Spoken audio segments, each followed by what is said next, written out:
के दंगल में नेता वोटरों को लुभाने का कोई भी मौका नहीं छोड़ रहे। आज लोकसभा में राष्ट्रपति के अभिभाषण के दौरान, चर्चा के दौरान रामवीर विदुड़ी ने बोलते हुए जो अंदाज दिखाया, उसमें कहीं ना कहीं वोटर्स को लुभाने की कोशिश साफ नजर आई। आप भी देखिए।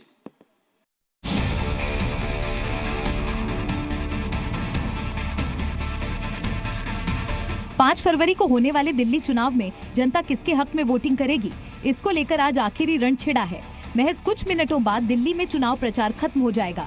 फिर उम्मीदवारों की निगाहें 5 फरवरी को होने वाले वोटिंग पर टिक जाएंगी और फिर सबको 8 फरवरी का इंतजार रहेगा, जब मतगणना में कौन सी पार्टी सत्ता पाएगी, इसका पता चलेगा। इस वक्त दिल्ली में 2 ही मुख्य पार्टियों के बीच जोरदार टक्कर है। आम आदमी पार्टी और भारतीय जनता पार्टी, दोनों के बीच महीनों से आरोप प्रत्यारोप का सिलसिला चल रहा है।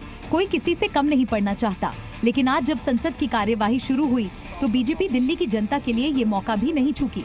राष्ट्रपति के अभिभाषण पर चर्चा के दौरान जब दिल्ली से सांसद रामवीर सिंह विदुड़ी ने अपनी सरकार का बखान शुरू किया तो उसमें दिल्ली के वोटरों को लुभाने का अंदाज नजर आया।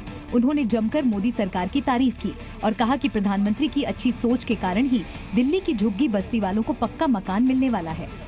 कि मोदी जी ने दिल्ली में लाखों झुग्गी झोपड़ी वासी, जहां झुग्गी वही मकान बनाने की योजना शुरू करी है। 7,000 झुग्गी वासियों को पक्के फ्लैट दिए गए हैं। और यदि दिल्ली के अंदर प्रधानमंत्री आवास योजना दिल्ली की आम आदमी पार्टी की सरकार लागू हो जाने देती तो दिल्ली के लाखों लोगों को प्रधानमंत्री आवास योजना के तहत पक्का मकान मिल जाता। आपको याद होगा, बीते दिनों जब आम आदमी पार्टी के संयोजक और दिल्ली के पूर्व मुख्यमंत्री अरविंद केजरीवाल ने झुग्गी बस्ती वालों को लुभाने के लिए कई वादे किए थे और बीजेपी पर आरोप लगाया था, जिसका जवाब कल प्रधानमंत्री नरेंद्र मोदी ने दिया और कहा कि ये मोदी की गारंटी है कि दिल्ली से एक भी झुग्गी बस्ती वालों को नहीं हटाया जाएगा, एक भी झुग्गियां नहीं तोड़ी जाएंगी।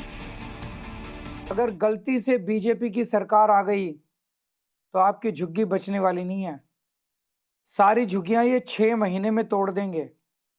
और अगर आप मेरे हाथ मजबूत करोगे, आम आदमी पार्टी की सरकार दोबारा बनेगी, फिर देखना खबरदार कोई आपकी झुग्गी को हाथ लगाए तो मैं किसी को आपकी झुग्गी नहीं तोड़ने दूंगा। अफवाह फैला रहे हैं, लेकिन याद रखिएगा, दिल्ली में एक भी झुग्गी नहीं टूटेगी।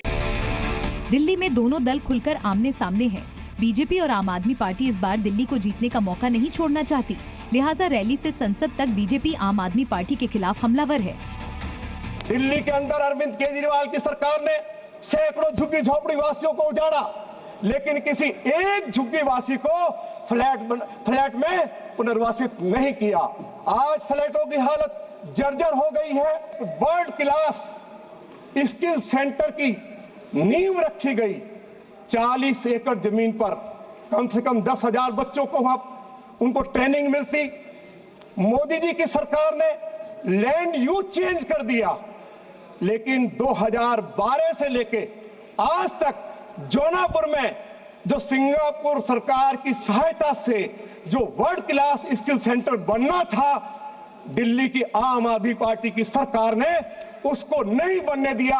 ये दिल्ली देहात के युवाओं की पीठ में छुरा घोंपा गया है, उनके साथ विश्वासघात किया गया है। चाहे जैसे भी हो, दिल्ली फतह के लिए हर जोर आजमाइश जारी है। अब देखना होगा संसद से आम आदमी पार्टी पर आक्रमण का पार्टी कैसे जवाब देती है। ब्यूरो रिपोर्ट, जी मीडिया।